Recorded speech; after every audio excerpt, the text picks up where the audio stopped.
Hotel Sawai Malhar अस्सल मराठमोळं banquet hall AC non AC Mumbai Nashik महामार्ग खातुली येथील सुप्रसिद्ध हॉटेल जेवणाची उत्तम चव आणि स्वच्छतेमध्ये अग्रेसर असलेले शहापूर तालुक्यातील एकमेव ठिकाण हॉटेल सवाई मल्हार आणि सवाई बँक्वेट हॉल चवीचा शोध इथे संपतो। ज्या क्षणाला माझी आई माझ्या हातावर दही ठेवते किंवा माझी आजी माझ्या हातावर दही ठेवते आणि तिच्या भावना माझ्या हृदयापर्यंत पोहोचतात आणि मला वाटतं माझ्या आईचा माझ्यावर एवढा विश्वास आहे तिच्यासाठी का होईना आजचा पेपर चांगला लिहीन, तिच्यासाठी का होईना अक्षर चांगलं काढेन, तिच्यासाठी का होईना एकही प्रश्न शिल्लक ठेवला नाही। ज्या क्षणाला भेटणार ना त्यात सामर्थ्य असतं। म्हणून भावना ही गोष्ट जी आहे ही म्हणजे अनेकांना वाटेल की भावनिक आहे म्हणजे वीक आहे, दुर्बल आहे, जराही नाही। पाणी मृदू असतं, कोमल असतं, मृदू आहे। पाण्याने आपण म्हणजे गरम पाणी असेल तर पिऊ, पण नुसतं पाण्याने जखमी होत नाही, बरोबर? पण हे पाणी सुद्धा जे आहे ना। नमस्कार, मी संजय भालेराव शहापूर गजालीत आपले स्वागत आहे। सन्माननीय व्यासपीठावरील सर्व मान्यवर आणि व्यासपीठासमोरील सर्व मान्यवर आणि विशेषतः ज्यांच्यासाठी हा कार्यक्रम आयोजित करण्यात आलेला आहे ते आपण सर्व पदवीप्राप्त या संस्थेचे विद्यार्थी सर्वांनी आवर्जून अत्यंत प्रेमाने माझा उल्लेख केला, पण मी जाणीवपूर्वक कारण माझ्या आधी बोललेल्या प्रत्येक वक्त्यानं वेळेचं भाग राखलेला आहे। जो काही उशीर झाला त्याच्याबद्दल आम्ही सर्व जे गेस्ट आहोत हे आपली क्षमा मागतो आणि तुम्ही जे विद्यार्थी सकाळपासून थांबलेला आहात तुमचं जास्त कमीत कमी वेळ आम्ही या ठिकाणी घेतला पाहिजे। तुमच्या आयुष्याचा अत्यंत महत्त्वाचा हा दिवस आहे आणि असं असतानाही तिथे आवर्जून तुम्हाला काही शुभेच्छा दिल्या पाहिजे, भले तर कमी वेळात का असेल ना। सर्वप्रथम मी संस्थेचं कौतुक करतो यासाठी की हा जो कन्व्होकेशनचा कार्यक्रम आयोजित केलेला आहे तो अत्यंत नीटनेटका आणि त्यामध्ये जे काही अपेक्षित आहे ते सगळं ते करत आहे। आणि मला असं वाटतं की माझ्यासारखी एखादी व्यक्ती ज्यावेळेला संस्थेत येते, आपण सगळेजण ती म्हण ऐकली असेल ना की शीतावरून आपण भाताची परीक्षा पाहतो। जी संस्था कन्व्होकेशनचा कार्यक्रम आयोजित करताना इतकं प्रॉपर प्रोटोकॉल पाळत असेल ती संस्था बाकीचे सर्व उपक्रम राबवताना बाकीचे जे काही शिक्षण आणि इतर गोष्टी आहेत परीक्षा त्या ठिकाणी प्रोटोकॉल पाळत असेल असा समज मी नक्की करून घेईन। आणि मग हा प्रश्न आहे तुम्ही सगळेजण तुम्हाला आपापसात बोलायला वेळ मिळाला असेल थोड्या वेळा तुम्ही बोलला असाल आणि ज्यांना मेसेज करून एकमेकांना सांगता आला असेल त्यांनी सांगितलं असेल आणि मी आता इथून वरपर्यंत सांगतो की तुम्ही या कन्व्होकेशन ग्रुपमध्ये अतिशय छान दिसत आहात, खूप छान दिसत आहात। जेव्हा फोटो तुम्ही नंतर पाहाल तेव्हा तुम्हाला खरंच त्या गोष्टीचा अभिमान वाटेल। आणि मग हाच धागा मी थोडासा पकडतो की खरं तर पदवी आहे ती घेतली आणि तुम्ही तसेच बाहेर पडला तरी सुद्धा तुमच्या डिग्रीचं महत्त्व जराही कमी होणार नाहीये। आणि असं असताना हा असा कार्यक्रम का आयोजित केला जातो किंवा आपल्या प्रत्येकाच्या आयुष्यातलं आपण जन्म घेतोय त्यावेळेला कदाचित छोटं बालसं होतं, काही लग्न होतात, इव्हन आपल्याकडे अगदी दुःखाचा प्रसंग असेल तर त्याही वेळेला त्या गोष्टी केल्या जातात। म्हटलं तर औपचारिकता आहे आणि म्हटलं त्याच्यात खूप काही अर्थ आहे, म्हटलं तर खूप अर्थ आहे, म्हटलं तर औपचारिकता आहे। आता तुमच्यावर अवलंबून आहे की आपण हे कसं घ्यायचं। म्हणजे आषाढाचा महिना असतो आणि आषाढाच्या महिन्यामध्ये ढग येतातच, पण ढग येतात त्यावेळेला एखादा कालिदास असतो की त्या कालिदासाला त्या ढगांकडे पाहिल्यानंतर आपल्या प्रेयसीची आठवण येते आणि त्याच्याकडून मेघदूतासारखं महाकाव्य लिहिलं जातं।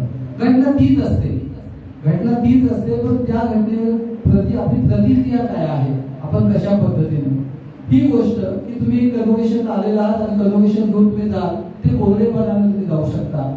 मगाशी डॉक्टर प्रशांत यांनी थोडासा उल्लेख करायचा प्रयत्न केला आणि त्याच वेळेला तुम्ही एका वेगळ्या धुंदीनं सुद्धा इथे जाऊ शकता।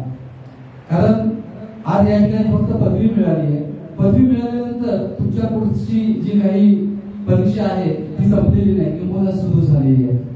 कारण सगळ्यांच्या दृष्टीनं करिअर ज्याला म्हणतात की जे तुम्ही निवडणार या ठिकाणी एज्युकेशन घेतलेलं आहे, पण या ठिकाणी सेम की आर्ट्स झालेले असा तुम्ही आणि अगदी बीए केलं असेल किंवा बीएससी केलं असेल तरी सुद्धा तुमच्या दोघांमध्ये चौघांमधले फील्ड्स बदलत जातील. कोणाला कोणत्या ठिकाणी ऑपॉर्च्युनिटी मिळेल त्या दृष्टीनं कोण किती प्रयत्न करेल त्यानुसार बदलेल. आणि त्यामुळे परीक्षा या ठिकाणी सुरू झालेली आहे. आणि परीक्षा सुरू परीक्षेला जाताना तुमच्याकडे डिग्रीचा एक पेपर आहे, डिग्रीचा तो कागद एक आहे, तर त्याच्या बरोबरीनं तुमच्याकडे असलेली एक सगळ्यात मोठी गोष्ट आहे तुमचं स्वतःचं मन आणि हृदय. सगळ्यांच्या हातात मला मोबाईल दिसतोय. या यंत्रांमध्ये आणि आपल्यामध्ये एक मूलभूत फरक आहे. कोणता माहितीये? त्या यंत्राला भावना नसतात, माणसाला असतात. बरोबर आहे? या यंत्राला भावना नसतात, माणसाला असतात. सगळ्यात आनंदाची, दुःखाची, चिंतेची, भीतीची, ईर्षेची, जिद्दीची सगळ्यात भावना. यंत्र आणि माणूस याच्यात हा मूलभूत फरक आहे. हा मूलभूत फरक तोच आहे.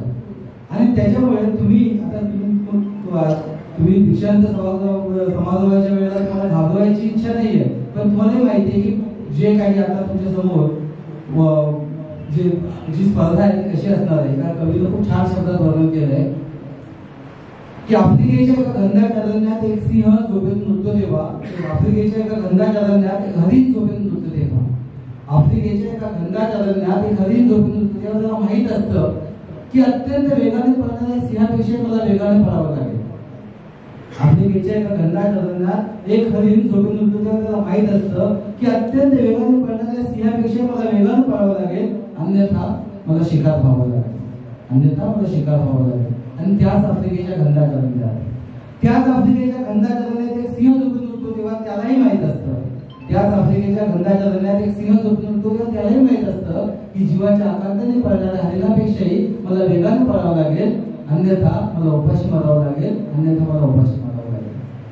स्पर्धा याची तीव्र आहे आणि ती टाळता येण्यासारखी नाहीये. म्हणजे स्पर्धेची अपरिहार्यता तुम्हालाही माहिती आहे. तुम्ही आता कॉलेजमध्ये होतात आणि कॉलेजमध्ये जर समजा तुमची क्रिकेटची टीम निवडायची असते आणि जर सर म्हटलं की नाही मी काम करतो, मी लॉट्स पाडून घेतो किंवा मी वेगळं काम करतो की प्रत्येक ए आडनावाचा एक, बी आडनावाचा एक किंवा सी आडनावाचा एक असं प्रत्येक त्यानुसार घेतो, तुम्हाला चाललं असतं? तुम्ही म्हणता असतात नाही, असं नाही. तुम्ही जे काही कॉम्पिटिशन ठेवा, ज्याची चांगली बॅटिंग आहे त्याला बॅट्समन म्हणून घ्या, ज्याची चांगली बॉलिंग आहे त्याला बॉलर म्हणून घ्या, विकेट किपिंगसाठी दोघं तिघं ऑप्शन असते, त्याच्यापैकी जो चांगला करतो त्याला घ्या. आणि तसंच आहे तुम्हाला भविष्यामध्ये प्रत्येक ठिकाणी असं असेल की नाही जे आहे ते मेरिटवर व्हावं त्या. आणि मग या ज्या स्पर्धेच्या अपरिहार्यतेमध्ये तुम्ही जेव्हा प्रवेश करणार आहात त्यावेळेला ही डिग्री मिळण्याचा क्षण सुद्धा, हा डिग्री मिळण्याचा क्षण आणि पुढच्या अनेक गोष्टी या तुम्हाला माणूस म्हणून मगाशी म्हटलं की आर्टिफिशियल इंटेलिजन्स वगैरे आपण सगळे म्हणतो. काय हवं आर्टिफिशियल इंटेलिजन्स? मशीन लर्निंग आहे, बरोबर ना? की मशीन लर्निंग मध्ये ते खूप क्विकली खूप जास्त डाटा आहे तो लवकर प्रोसेस करतो. आणि आपण जर ChatGPT वरती एखादा प्रश्न विचारतो त्यावेळेला तो उत्तर देतो. तो काय करतोय? अनेक वेळेला बॉट सुद्धा आहे, बॉट उत्तर देत आहे, तो त्याला ठरलेलं आहे, पण त्या बॉटला भावना नाहीये. त्या बॉटने विचार केलाय की हवं विचारलं उत्तर काय, असं विचारलं तर उत्तर काय, त्यांनी खूप. आणि तुम्ही ChatGPT वर एखाद्याचं समजा एखादा कवी आहे आणि त्या कवीच्या पद्धतीने तुम्ही शुभेच्छा द्या तर त्याचे 10 काय 100,000 कविता असतील त्या सगळ्यांसाठी हे करते शेक्सपियर पद्धतीने कसं लिहायचं तो करेल, पण भावना नाहीये. माणसाला मात्र भावना आहे. मशीन आणि माणूस याच्यामध्ये हा मूलभूत फरक आहे भावनांचा. आणि या ठिकाणी तुमच्याकडे तिचे एक सामर्थ्य, छोटंसं उदाहरण देतो. तुम्हाला माहिती आहे खूप उशीर झाला, पण हे कसंच कारण तुमच्या समोर तुम्ही जेव्हा बाहेर जाल त्यावेळेला वास्तव खूप वेगळ्या पद्धतीचं असू शकतं की आज या ठिकाणी तुमचं कौतुक होत असेल, भविष्यात कदाचित तुमची अवहेलनाही होईल. आणि या दोन्ही प्रकारच्या गोष्टी कुणी असं म्हणू शकत नाही की मी एक अत्यंत चांगल्या कुटुंबातून आलेलो आणि माझं आयुष्य जे आहे ते म्हणजे ज्याला फक्त रेड कार्पेटवर चालणार आहे. तो श्रीरामचंद्र ज्येष्ठ पुत्र, बरोबर आहे, गुणानं चांगला सद्गुणी सगळा. आणि त्याचं आयुष्य कसं होतं? जेव्हा गुरुकुलात गेला उत्तम विद्यार्थी, त्याचं प्रॅक्टिकल सुद्धा त्यांनी करून दाखवलं. स्वयंवराला गेला, जे शिवधनुष्य इतरांना हात सुद्धा उचलता सुद्धा येत नाही ते दिलेल्या उचललं, गरजेच्या ओढली आणि ते जे स्वयंवर होतं जे काही प्रधान होता ते जिंकला. एवढं केल्यानंतर या ठिकाणी सावरताईच्या महत्वाकांक्षेपोटी परत आल्यानंतर काय वाढलेलं होतं त्याच्या आयुष्यात? 14 वर्षाचा वनवास. बरोबर आहे. स्वतःच्या वडिलांचा मृत्यू सुद्धा किंवा मृत्यूनंतरची काही काही क्रिया असतात, विधी असतात, त्याही तो करू शकला नाही. जावं लागलं. पत्नीचं रक्षण करू शकला नाही. त्या ठिकाणी गेल्यानंतर सैन्य नाही स्वतःचं, पत्नीचं अपहरण झालेलं आहे. तिला पुन्हा आणण्यासाठी जे काही सैन्य तिकडचं जमवलं, युद्ध लढला, परत आला. पुढे काय वाटलं? चांगलं राज्य करून दाखवलं, एक एक्झाम्पलरी राम राज्य म्हणून. पण कोणीतरी शंका घेतली सीतेच्या प्रजेवर. कदाचित पती म्हणून चुकला, राजा म्हणून कदाचित त्याने प्रजेचं मन राखलं आणि तिचा त्याग केला. स्वतःच्या मुलांचा जन्म सुद्धा पाहिला नाही. आणि पुढे जेव्हा त्याला माहित पडले की मुलं माझी आहे, तेव्हा पत्नी समोर आली, तिला अग्निपरीक्षा दिली, मुलांनी जमली.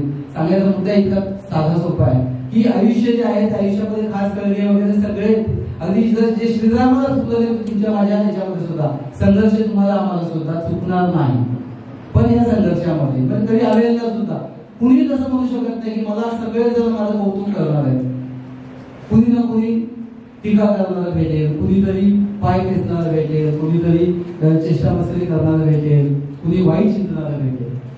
तर एक असंच गाव होता आणि त्या गावामध्ये उंच असा खांब होता. त्या खांबावरती चढायची स्पर्धा होती. उंच खांब, त्या खांबावर चढायची स्पर्धा. आणि जेव्हा तो चढायला सुरुवात करतो, आता मी वास्तवाकडे येतो, त्या ठिकाणी असं प्रत्येकाचं तुम्हाला या ठिकाणी जेव्हा कन्व्हेन्शन होईल तुमचं तर सगळे टाळ्या वाजवतील. त्या ठिकाणी तसं नाहीये. तो जो चढायला सुरुवात करतो प्रत्येक जण आणि विशेषतः काही टाळाळू ते चिडवायला सुरुवात करतात, पळशील पळशील पळशील.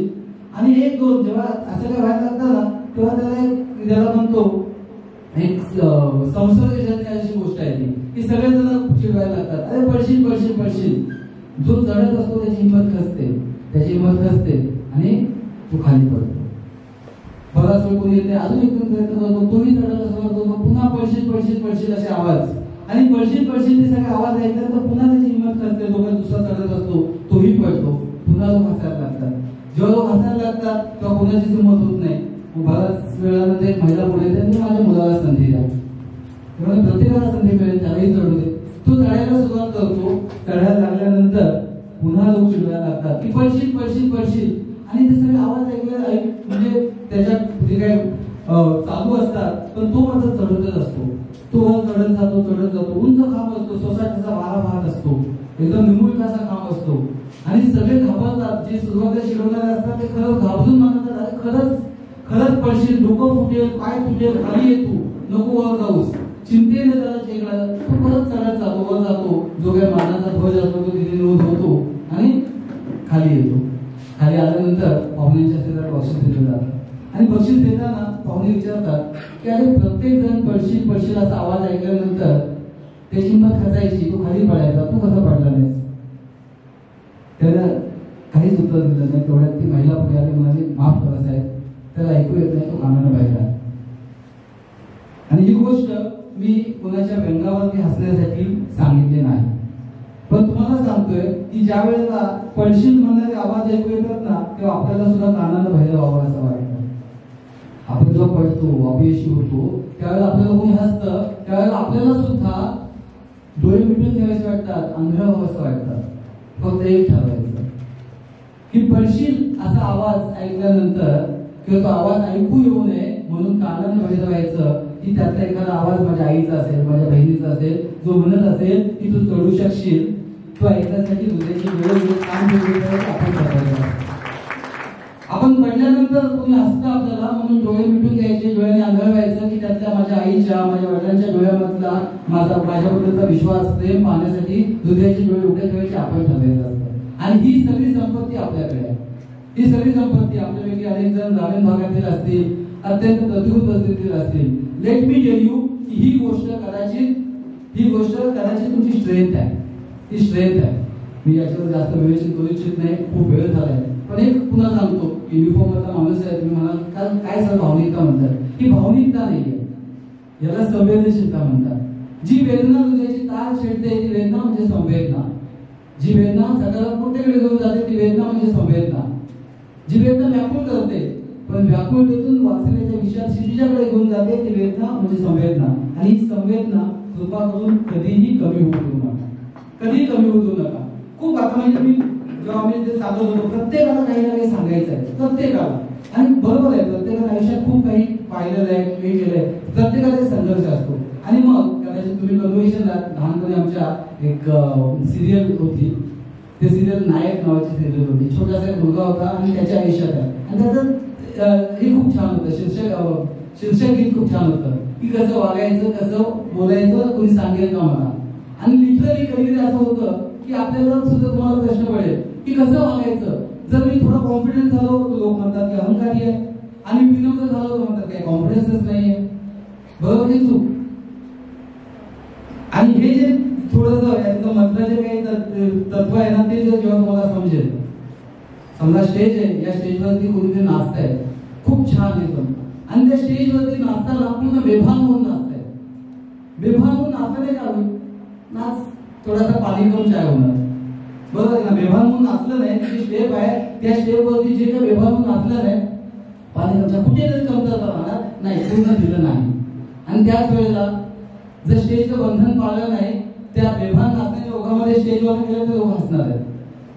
हा जो काही गंमत आहे की ते बेभान पण वाटलं पाहिजे की आपण भान विसरून नाचतोय हे सुद्धा जाणवलं पाहिजे. आणि त्याच वेळेला आपली चौकट कुठे आहे ती सुद्धा आपल्याला कळली पाहिजे यातलं आहे. म्हणून मगाशी म्हटलं की कदाचित ज्याला आपण ऍटिट्यूड असतं, ऍटिट्यूड म्हणजे काय, भरपूर ऍटिट्यूड आहे, म्हणजे थोडासा उद्धटपणा आवडत नाही. हा जो काही एक स्वतःविषयीचा असलेला स्वार्थ अभिमान, तो दुराभिमान पोहोचता कामा नये. आणि स्वतःबद्दल आपल्याला सार्थ अभिमान असताना आपली विनम्रता सुद्धा कमी होता कामा नये. कारण या संघर्षाच्या काळामध्ये तुम्हाला या भावना ज्या आहेत ह्याच उपयोगी पडणार आहेत.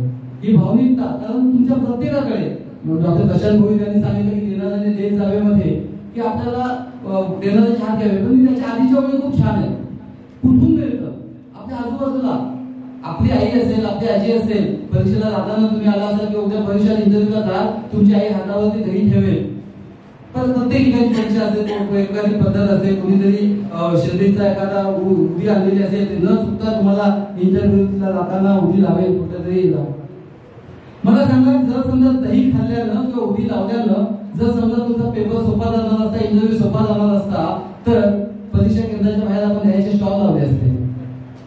100 ग्राम दही घ्या, 5 वाल, पाव किलो दही घ्या, फर्स्ट क्लास येईल, अर्धा किलो दही घ्या, डिस्टिंक्शन मिळेल, 1 किलो दही का, मेरिट मध्ये घ्या.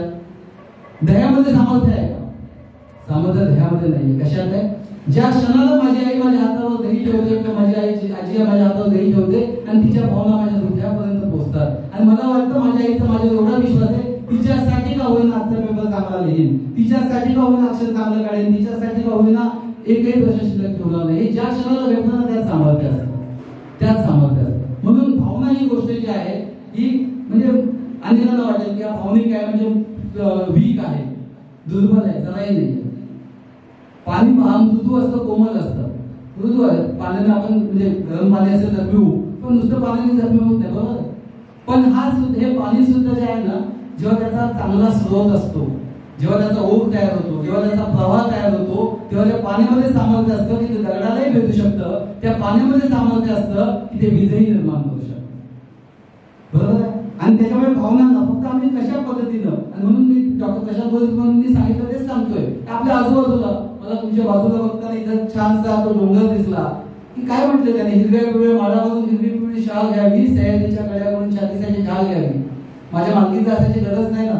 हा हिरवा पिवळा माळ जो आहे हा त्याच्यातनं मिळणार हिरवी पिवळी शाल किंवा सह्याद्रीचा काळा त्याच्याकडनं छातीसाठी ढाल. की बेट्यापेक्षा ढगाकडून वेळेपेक्षा आकार घ्यावेत, रक्तामधल्या प्रश्नांसाठी पृथ्वीकडून होकार घ्यावेत. उसळलेल्या दर्याकडून पिसाळलेली आयार घ्यावी, उसळलेल्या दर्याकडून पिसाळलेली आयार घ्यावी, आणि भरलेल्या भीमेकडून चोकोबाची माळ घ्यावी.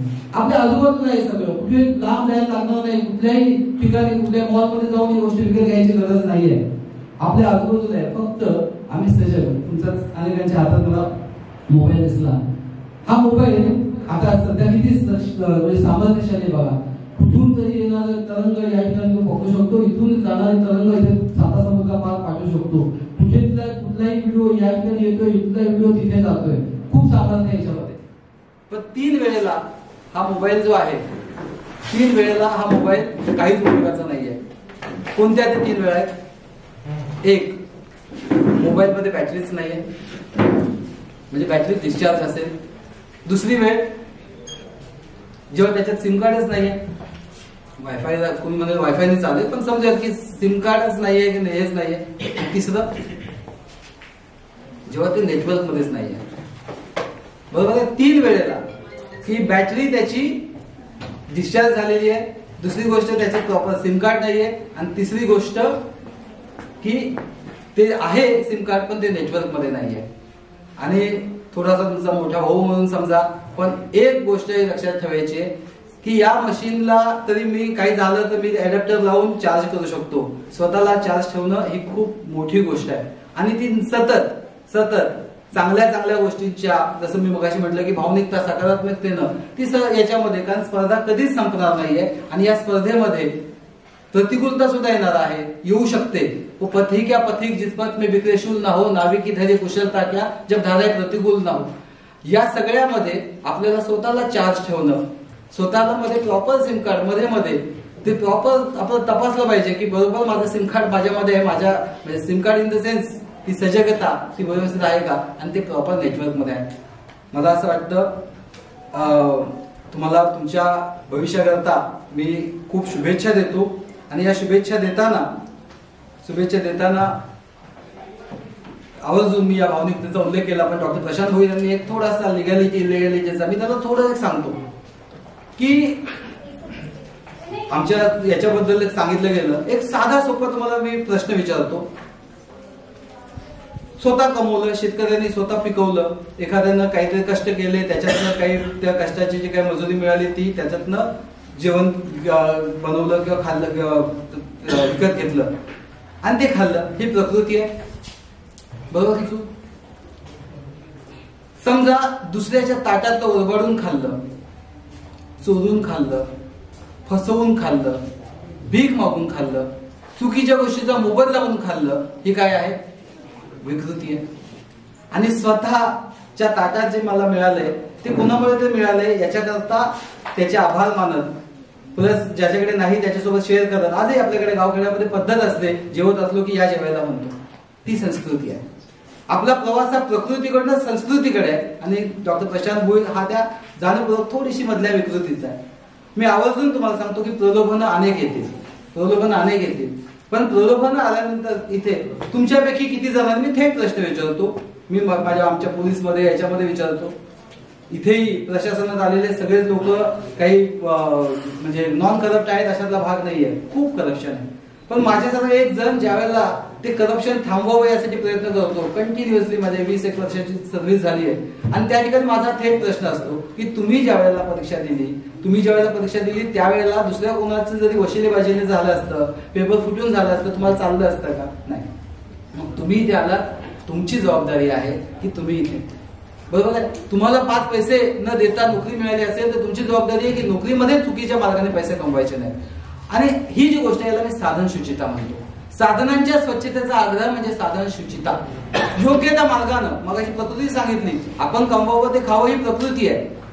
दुसऱ्याच्या ताटात उरबाडून खाणं, फसवून खाणं, लुबाडून खाणं, भीक मागून खाणं किंवा अजून चुकीच्या गोष्टीचा मोबदला ही विकृती आहे. त्याच पद्धतीने जे मिळवायचे ते योग्य त्या मार्गानेच मिळवेल. हा माझा सरळ मार्ग आहे, म्हणजे लांबचा असेल आणि इथनं शॉर्टकट आहे नाही.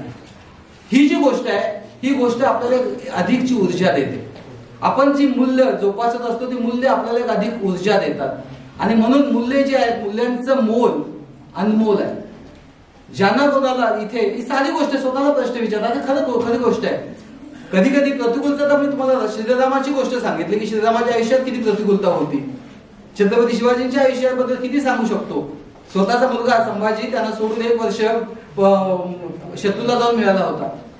सांगायचा मुद्दा असा की प्रतिकूलता आहे म्हणून आपली मूल्य जे आहेत त्या मूल्यांची तडजोड करणं चालणार नाही. हे खूप छान कोणी म्हटलंय की गिरते से सवारी मैदानी जंग में वो तिफल क्या गिरे जो घुटनों के बल चले. गिरते से सवारी मैदानी जंग में वो तिफल क्या गिरे जो घुटनों के बल चले. जो रांगत किंवा याच्यावरती चालतोय त्याला पडण्याची भीतीच नाहीये. जो घोड्यावर स्वार होऊन चालतोय, घोड्यावर स्वार आहे तोच पडू शकतो. तर या बाबतीमध्ये मूल्य जे आहेत मी आवर्जून कदाचित कुठपर्यंत हा कनेक्ट तुमच्यापर्यंत पोहोचेल मला माहित नाही, पण माझ्याजवळ काय मगापासून उल्लेख होत होता जिल्ह्यातले पहिले एकमेव वगैरे वगैरे, मला ती ओळख नको आहे.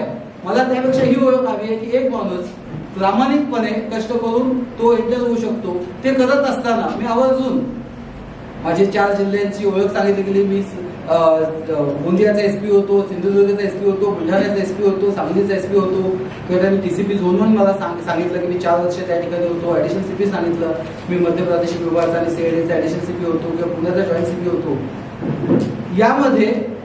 यामध्ये एक गोष्ट मी आवर्जून सांगू इच्छितो की काय मिळवलं काय, याच्यापेक्षा हे साधन सूचिता पाळून हे करू शकतो. प्रामाणिक राहून आपण काम करू शकतो. उलट या ठिकाणी आपण प्रामाणिक राहायचं की नाही हे दुसरे डिक्टेट करू शकत नाही, ही चॉईस आपली असते. आणि हे करताना जर समजा हे मिळू शकतं तर माझ्यासारख्याची जबाबदारी आहे की ती मूल्य दिली पाहिजेत, की ते मूल्य जे आहेत ही कदाचित या प्रवासामध्ये एक वेगळीच म्हणजे जादू करतील तुमच्या आयुष्यामध्ये.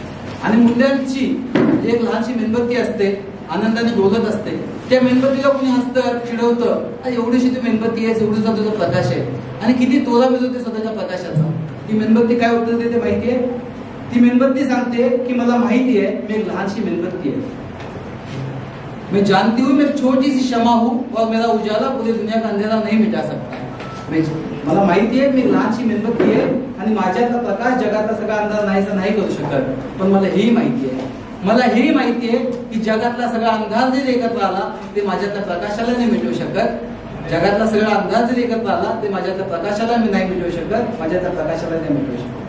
या मेणबत्तीला स्वतःच्या प्रकाशाची आपली जी सार्थ जाणीव आहे त्या जाणीवेला आणि जाणीवेतून होणाऱ्या आनंदाला धुंदी म्हणतात. या कन्व्होकेशनच्या दिवशी माझी मनापासून प्रार्थना आहे की तुमच्या मनामध्ये प्रत्येकामध्ये ती धुंदी जागृत हो.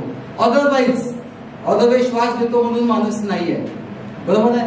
त्या प्रत्येकाच्या मध्ये मन आहे, त्या मनामध्ये या सगळ्या भावना आहेत. आणि ही भावना कुठेतरी आणि करिअरच्या बाबतीमध्ये कधीही कुठल्याही करिअरची कोणाबरोबर कंपॅरिझन करू नका. सगळे करिअर इक्वल असतात. जे करिअर मला भावलं ते करिअर, उद्या कुणी कुणाशी तरी हा याच्यापेक्षा श्रेष्ठ हा याच्यापेक्षा श्रेष्ठ करायची आवश्यकता नाही. सगळेच करिअर एक सारखे असतात. आपण मनापासून करतोय की नाही हे महत्वाचं आहे, आपण त्याच्यामध्ये पूर्ण देतोय की नाही हे महत्वाचं आहे. प्रसिद्धी ही गोष्ट कधी कधी तुमच्या एज मध्ये म्हणजे विशेषतः थोडासा उल्लेख होत होता ना या सोशल मीडियाचा वगैरे. प्रसिद्धी कारण कुठून सुरुवात होतं, इंस्टाग्राम आहे तर मला किती लाईक्स आहेत, हे किती लाईक आहे, आणि त्याच्यामुळे प्रत्येक गोष्टीला तो सुद्धा अँगल म्हणजे पैसा हे कदाचित तुमचं पॅरामीटर नसेल यशाचं, पण अनेकांचं प्रसिद्धी असतं. कृपा करून विसरून जा, प्रसिद्धी हे सुद्धा यशाचं पॅरामीटर असू शकत नाही. What is good need not be popular आणि what is popular need not be good. जे प्रसिद्ध आहे ते सगळं चांगलं असेलच असं नाही, आणि जे सगळं चांगलं आहे ते सगळं प्रसिद्ध असेलच असंही नाही. सगळे उलट्या चालीची गाणी गावोगावी सगळ्या रिक्षामध्ये सगळ्या लग्नामध्ये सगळ्या हळदीमध्ये लागतात, आणि ज्यांनी दिवसाला 16-16 तास रियाज केलेला असतो त्यांची नावं सुद्धा लोकांना माहित नसतात. True or false? ज्यांनी हे सगळे शोध लावले त्या सगळ्या शोधांबद्दल विचारलं तर कुणाला सांगता येणार नाही ती नावं, पण एखादं कुणीतरी छोट्या मोठ्या त्याचे जास्त फ्लेक्स लागतात, रील्स बनतात. दुसऱ्यांनी बनवलेल्या गाण्यावरती दुसऱ्या गाण्यावरती 4 स्टेप्स केल्या ती रील्स बनतायत गावखेड्यातले. वाईट नाहीये, त्याला एक मनोरंजन मूल्य असेल, पण ते मूल्य म्हणजे यश नाहीये. हे लक्षात ठेवा की जे प्रसिद्ध आहे ते सगळं चांगलं असतं असं नाही, आणि जे चांगलं आहे ते सगळं प्रसिद्ध आहे. त्यामुळे पैशाच्याही मागे कृपा करून जसं जायचं नाही तसं प्रसिद्धीच्या मागे, कारण ती एक वेगळी गोष्ट असते आणि त्या ठिकाणी मग येतं मग कॉम्प्रोमाइज सुरू होतात. पुन्हा तुम्हाला सगळ्यांना मी मनापासून शुभेच्छा देतो. मी मुद्दाम भावनिकतेचा मुद्दा घेतला कारण डॉक्टर प्रशांत भोईर यांनी जो काही अँगल आणि त्याने वेळेच्या ह्याच्यामुळे जास्त इलॅबोरेट केलं नव्हतं. ही आजचा दिवस हा मगाशी जसं सुरुवातीला मी सांगितलं होतं ते तो बोल मंद हळवासा आयुष्य स्पर्शून गेला त्या क्षणामध्ये असतं. तो क्षण आपल्याला इथे आहे, आजूबाजूला सगळंच आहे. तुम्ही जसं हे कराल, जसं रक्तामध्ये ग्लुकोज असतोच, जोवर इन्सुलिन नसतं तोवर ग्लुकोज वापरता येत नाही. आनंद आपल्या आजूबाजूला असतो, जोवर ऍटिट्यूड नाही तोवर आनंद आपल्या मनापर्यंत पोहोचत नाही. तशाच प्रेरणा आपल्या आजूबाजूला असतात. त्या प्रेरणा जोवर आम्ही मगाशी सांगितलं तसं तुमचं सिम कार्ड आणि नेटवर्क जर प्रॉपर नसेल तर तुमच्यापर्यंत पोहोचणार नाही. त्या प्रेरणा तुम्हाला सतत मिळत राहोत. तुमच्या संघर्षाच्या काळातही तुम्ही मूल्यांची कास सोडू नये या अशा शुभेच्छा आम्ही तुम्हाला देतो. आजचा कन्व्होकेशनचा दिवस तुमच्या आयुष्यामध्ये अत्यंत महत्त्वाचा आहे, तुमच्या कुटुंबियांच्या दृष्टीने महत्त्वाचा आहे. ही जाणीव आणि हा अभिमान सोबत बाळगा. तुम्ही सगळे छान दिसत आहात, मगाशी सांगितलं होतं, असेच छान दिसत राहा. तुम्हाला सगळ्यांना ताज्या घडामोडींसाठी पाहत राहा शहापूर गजाली. धन्यवाद.